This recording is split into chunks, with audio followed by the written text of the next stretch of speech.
Behind closed doors, the Freemasons were free to indulge in the secret rites and rituals handed down to them by their ancestors, and these became the basis of their levels of membership, called degrees.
Politicians funded by the Masons promoted the Masonic ideology.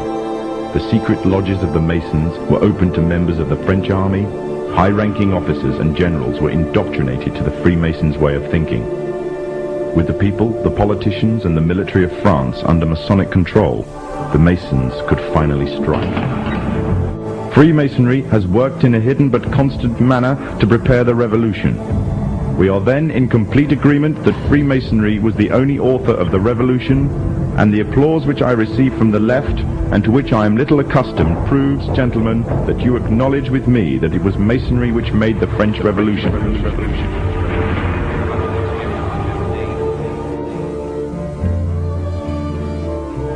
When the so-called founding fathers of America landed on Plymouth Rock, not only did they bring with them disfranchised people, they also brought the Freemasonic elements of Europe.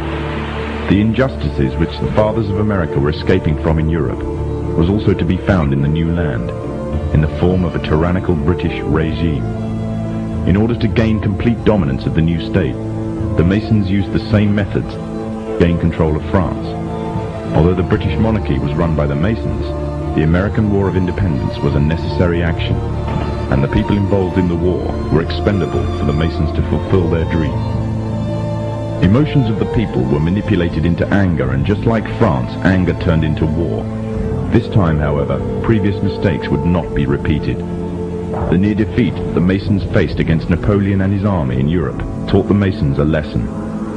Any forthcoming leaders of the resistance must follow the Masonic agenda. The best way to do this was to ensure the leader himself was a Mason, and the leader who took the war to the British was none other than George Washington. On the 4th of July, 1776, the Declaration of Independence was made. On the 17th of October, 1781, the British were finally defeated and surrendered the colonies to the Americans, and the world's first Masonic state was born, a nation that would represent Masonry in every way. A sign of the Masonic presence in America is plainly visible on the dollar bill, which carries a picture of George Washington, the first Freemasonic president in the world, and a picture of the Freemasonic symbol of the so-called all-seeing one eye.